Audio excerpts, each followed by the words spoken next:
శ్వాస మీద ధ్యాస ఉంచండి. మీ ఆరోగ్యం డాక్టర్ల చేతుల్లో లేదు, మీ ఆరోగ్యం మంత్రుల చేతుల్లో లేదు.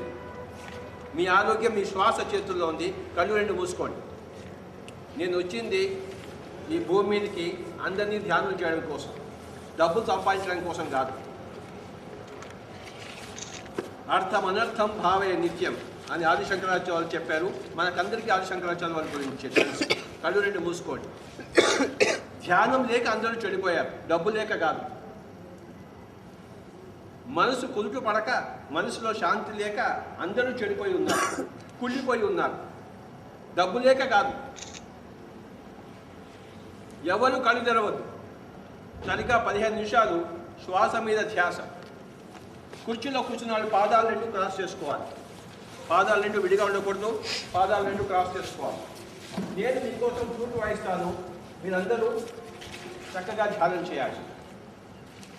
గుర్తుంచుకోండి, డబ్బు లేక ఎవడూ బాధపడటం లేదు. అందరూ కూడాను తిండి లేక బాధపడలేదు, నిద్ర లేక బాధపడుతున్నారు.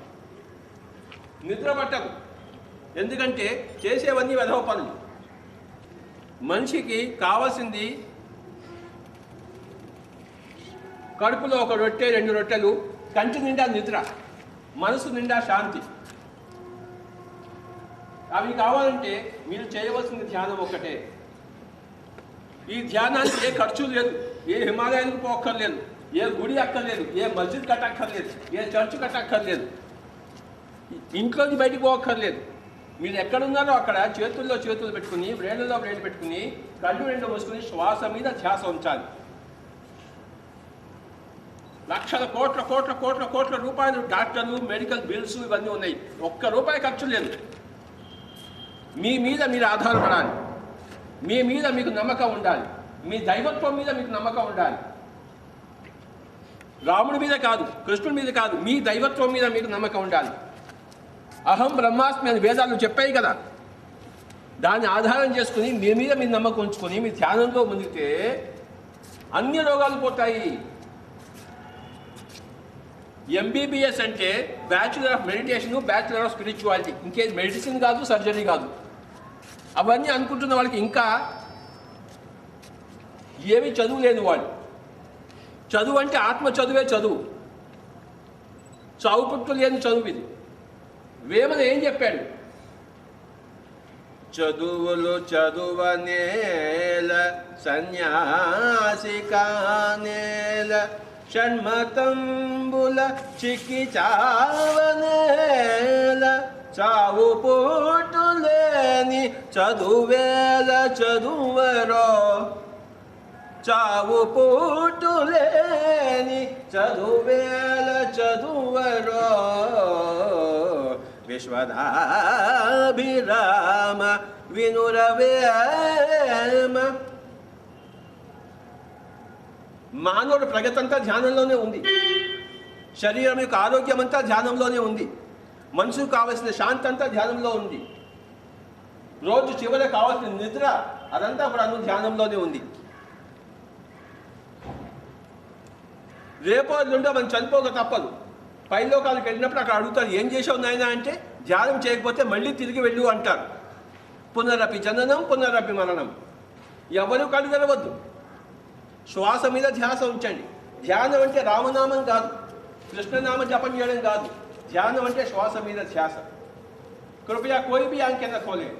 आज का दिन ध्यान का दिन है और आज से होगा हर एक दिन निश्चित रूप से ध्यान का. मेरे प्यारे दोस्तों, बाहर से अंदर आती हुई सांस एवं अंदर से बाहर जाती हुई बस सांसों के साथ एकता पाइए तो सब कुछ पाएंगे आप जीवन में.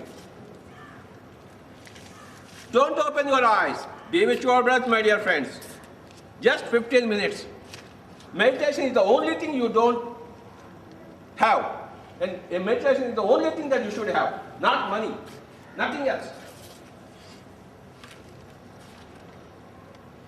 2 రొట్టెలు చాలు రోజుకి ఈ శరీరం నిలకడగా ఉండడం కోసం, ఆత్మ యొక్క నిలకడ కోసము, మనసు యొక్క శాంతం కోసం, బుద్ధి యొక్క వికాసం కోసం కావాల్సింది ధ్యానము. దానికి ఏ డబ్బు అక్కర్లేదు. ఇంకొకరు ఎవరు మీకు హెల్ప్ చేయలేరు. మీ ధ్యానానికి మీరే నడుము కట్టుకోవాలి. కృష్ణుడు ఏం చేశాడు? ధ్యానం చేశాడు. మీరు ఏం చేస్తున్నారు?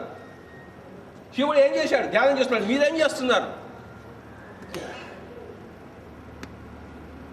ఎవరు కళ్ళు తెరవద్దు. ధ్యానం అంటే హిమాలయాలు పోవడం కాదు, తిరుపతి పోవడం కాదు, శ్వాస దగ్గరికి పోవడం. బుద్ధుడు ఏం చెప్పాడో మీకు ఇక్కడ తెలియదా? తలుచుకోలేదా?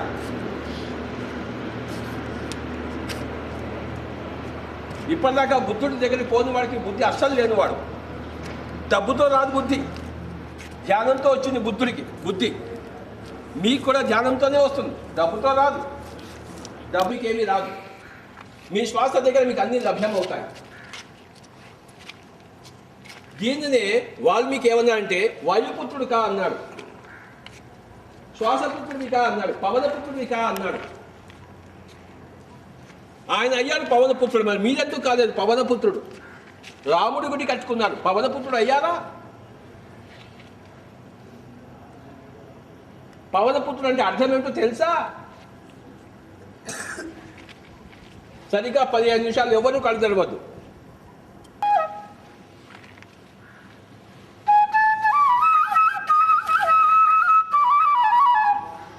All problems are solved only through meditation.